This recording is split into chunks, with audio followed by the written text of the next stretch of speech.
नमस्ते दोस्तों।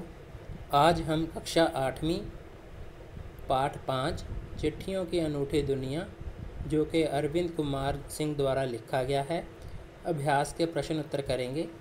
आइए वीडियो को शुरू करते हैं। पाठ से है प्रश्न संख्या 1। पत्र जैसा संतोष फ़ोन या SMS से का संदेश क्यों नहीं दे सकता? उत्तर है, पत्रों का अपना अलग महत्व है।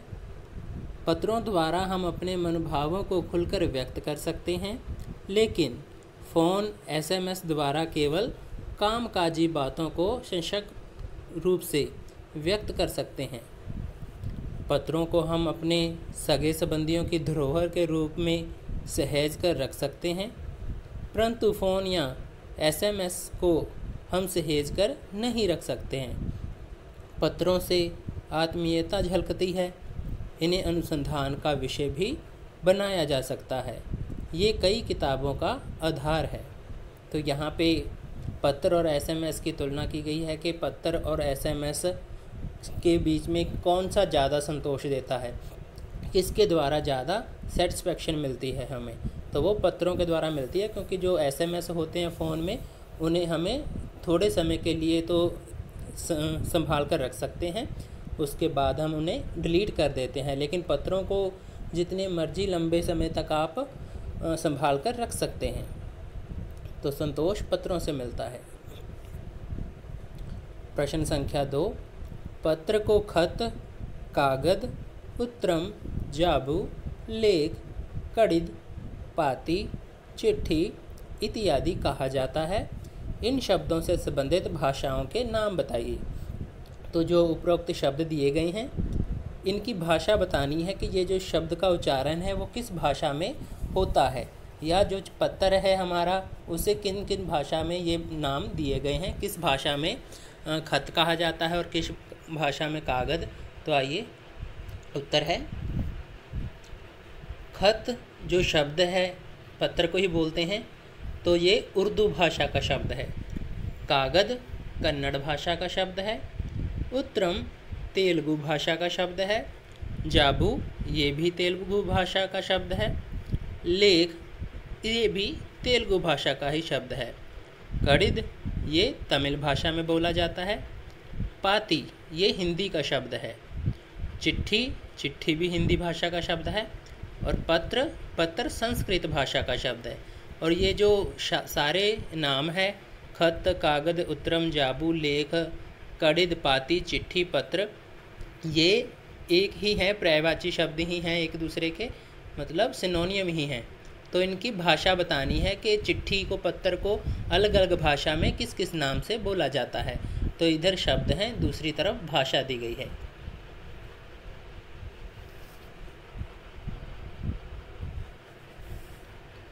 प्रश्न संख्या 3। पत्र लेखन की कला के विकास के लिए क्या क्या प्रयास हुए हैं, लिखिए। उत्तर है, पत्र लेखन की कला को विकसित करने के लिए स्कूली पाठ्यक्रमों में पत्र लेखन का विषय भी शामिल किया गया है। केवल भारत में ही नहीं बल्कि विश्व के अन्य कई देशों में भी प्रयास किए गए हैं। विश्व डाक संघ की ओर से 16 वर्ष से कम आयु वर्ग के बच्चों के लिए पत्र लेखन प्रतियोगिताएं आयोजित करने का कार्यक्रम सन 1972 से शुरू किया गया।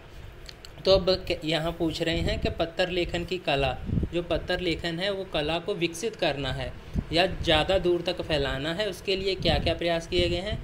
एक तो स्कूलों में बच्चों को पत्र लेखन पढ़ाया जाता है, उनके पाठ्यक्रम में शामिल किया गया है। आप सबने पत्र लिखे होंगे परीक्षा में या स्कूल में, देखते ही हो आप। इसके अतिरिक्त ये सिर्फ भारत में ही नहीं बल्कि विश्व लेवल पर, संसार इंटरनेशनल लेवल तक भी, ये अंतर्राष्ट्रीय स्तर पर भी ये पत्र लेखन की जो कला है उसे विकसित करने के लिए प्रयास किए जा रहे हैं। इसके अतिरिक्त जो 16 वर्ष तक के बच्चे हैं उनके बीच में पत्र लेखन के मुकाबले प्रतियोगिताएं भी करवाई जाती हैं।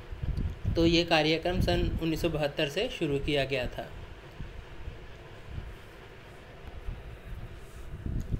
प्रश्न संख्या 4। पत्र धरोहर हो सकते हैं, लेकिन SMS क्यों नहीं? तर्क सहित अपना विचार लिखिए। उत्तर है, पत्र लिखित रूप में होते हैं।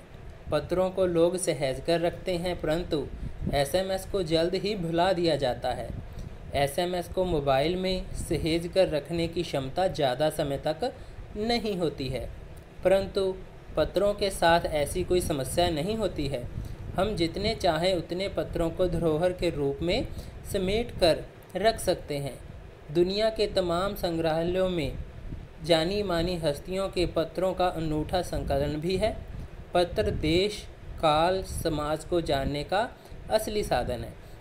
तो यहाँ पे पत्र और SMS की फिर से तुलना की है कि ये से पत्र धरोहर हो सकते हैं, अर्थात इनको संभाल कर रखा जा सकता है, किसी के पूंजी हो सकते हैं, लेकिन SMS क्यों नहीं होते?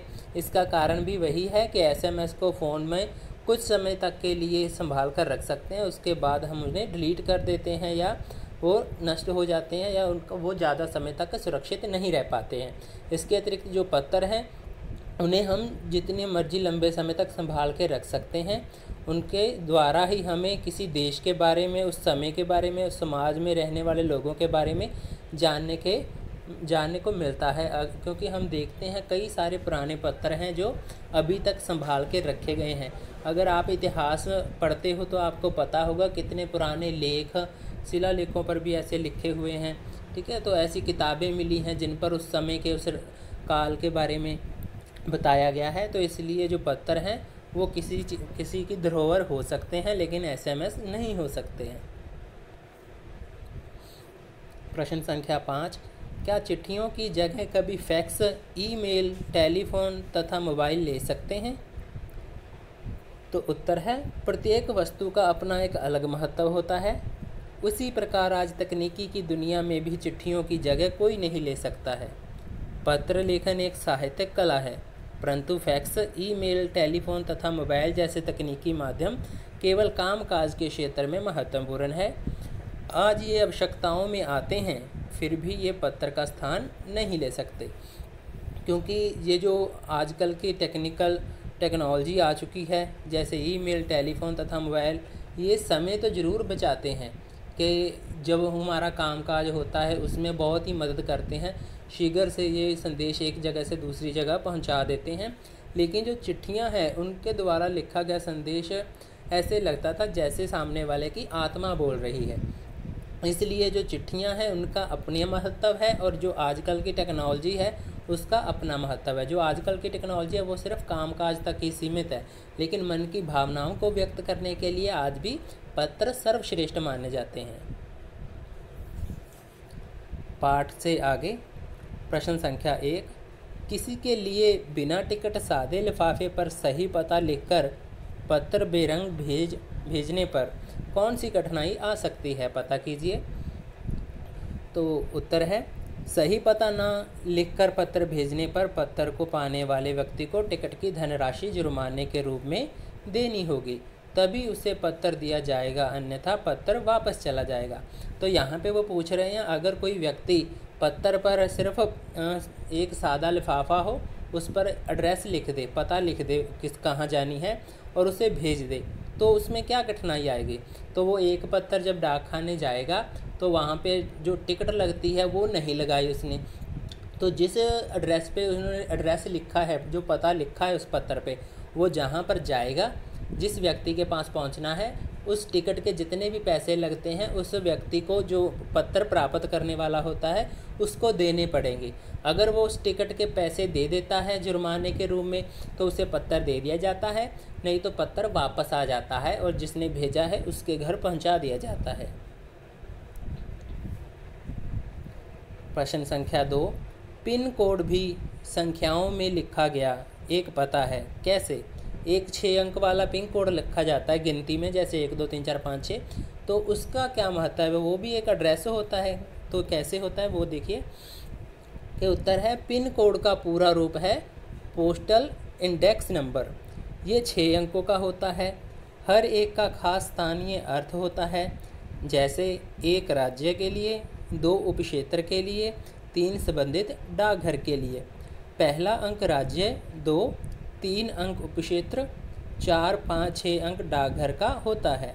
इसके साथ व्यक्ति का नाम और नंबर आदि भी लिखना पड़ता है। पिन कोड किसी खास क्षेत्र को संबोधित करता है कि ये पत्र किस राज्य के किस क्षेत्र का है। इसके अंकों में शहर का संकेत होता है, इसीलिए पिन कोड भी संख्याओं में लिखा गया एक पता होता है। तो यहाँ पे एक जो चिट्ठी या जो पत्र हम भेजते हैं उस पर पिन कोड लिखना होता है जो 6 अंकों का होता है। जैसे मान लीजिए 1, 2, 3, 4, 5, 6 ही लिख दिया है हमने, तो जो पहला अक्षर है वो किस राज्य का है, जैसे हमारे राज्य हैं अलग अलग, उनको संबोधित करते हैं। पहला जो नंबर होगा वो किसी राज्य का होगा, भाई किस राज्य का ये पत्र है। दूसरा जो नंबर होगा उस राज्य के भीतर कौन सा उपक्षेत्र है, अर्थात जैसे राज्य के बीच में जो ज़िले आ जाते हैं तो उन ज़िलों में, ठीक है, संबंधित गांव या सिटी कौन सा स्थान है, उपक्षेत्र है, वहाँ का नंबर है, उसके बारे में बताता है। जो तीसरा होता है उस क्षेत्र में कौन से डाकघर में, मान लीजिए एक जगह पर 2-3 डाकघर होंगे तो किस डाकघर का है उस डाकघर को संबोधित करता है तीसरा नंबर। और चौथा, पाँचवा, छठा नंबर उस डाकघर का होता है जिसके माध्यम से उस व्यक्ति के जैसे मान लीजिए कोई गांव हो, पत्तियों में बांटा हो या उन्हें 4 भाग में बांट दिया जाता है, तो उन किस मोहल्ले के बारे में, किस के बारे में उस वो डाकघर को पता होता है। तो उस अनुसार ये पत्र पर एक व्यक्ति का नाम लिखना होता है और एक पिन कोड लिखना होता है, जिसके जरिए किसी भी शहर में एक पत्र दूसरे शहर तक पहुंच जाता है। तो ये जो पिन कोड है ये भी अपने आप में एक एड्रेस, पता ही होता है। प्रश्न संख्या 3, ऐसा क्यों होता था कि महात्मा गांधी को दुनिया भर से पत्र महात्मा गांधी इंडिया पता लिखकर आते थे? तो उत्तर है, महात्मा गांधी अपने समय के सर्वाधिक लोकप्रिय व्यक्ति थे। वह ज़्यादातर देश भ्रमण पर थे, इसीलिए पत्र लिखने वाला इंडिया लिखकर पत्र भेजता था।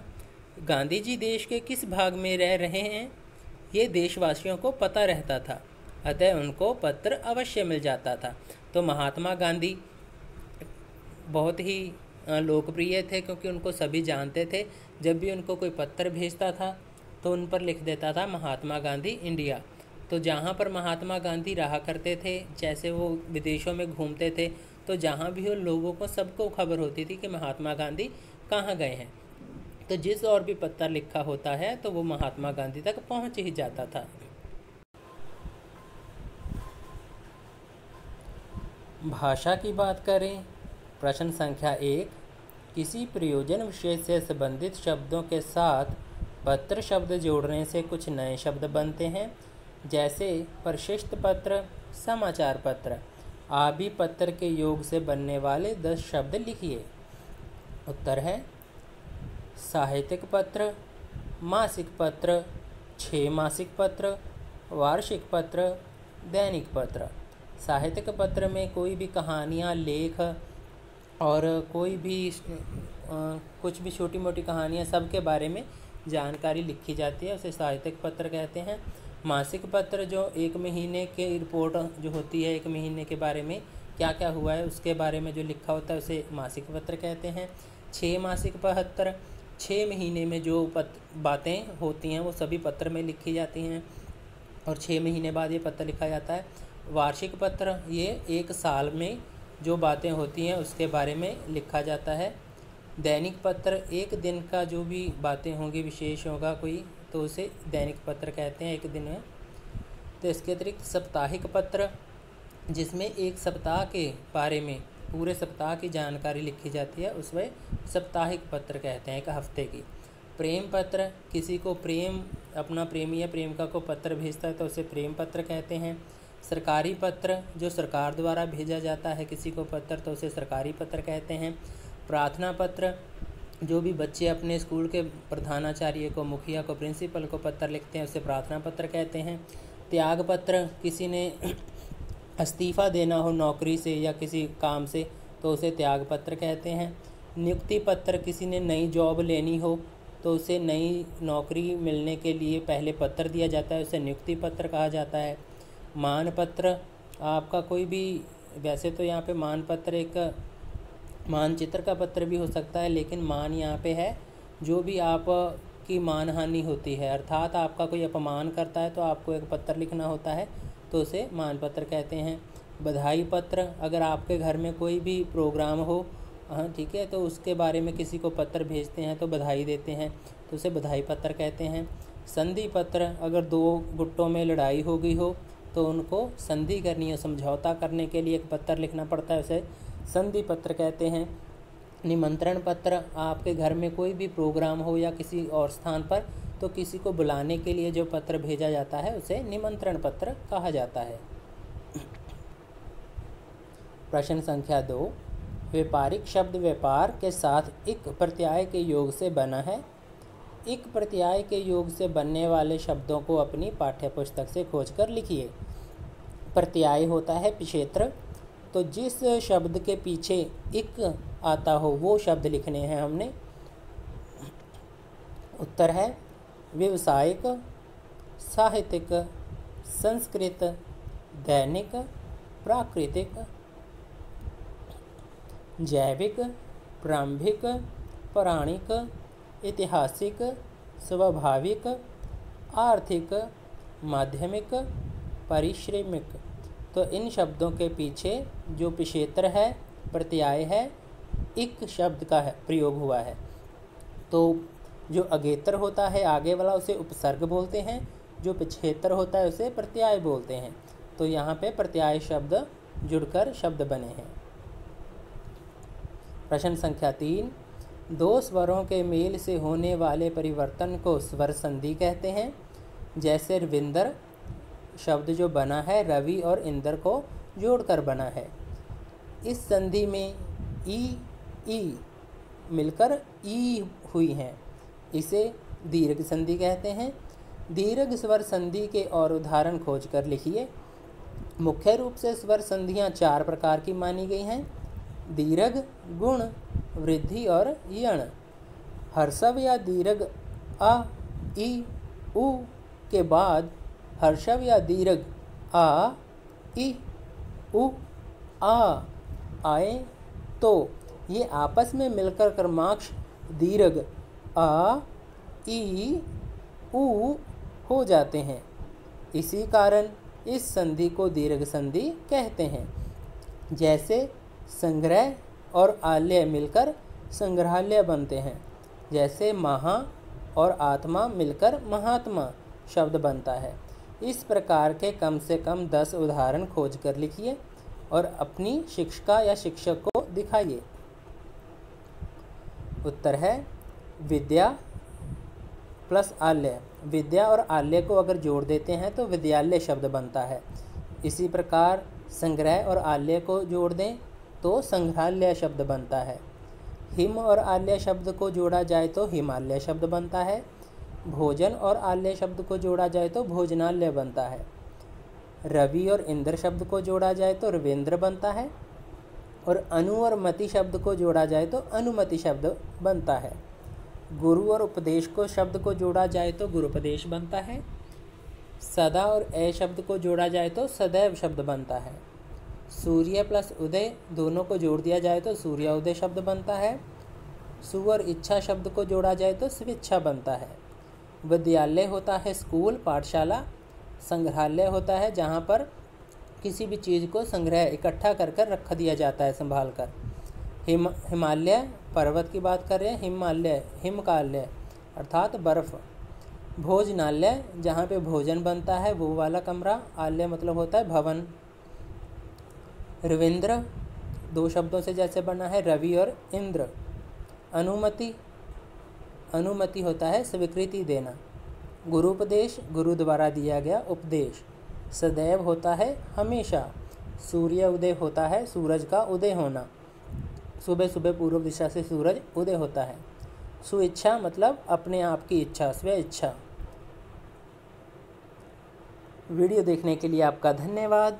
अगर आपको ये वीडियो अच्छी लगी हो तो वीडियो को लाइक करें, कमेंट करें और अपने दोस्तों के साथ शेयर करें। अगर आप इस चैनल पर नए हो तो चैनल को सब्सक्राइब करना ना भूलिएगा। धन्यवाद।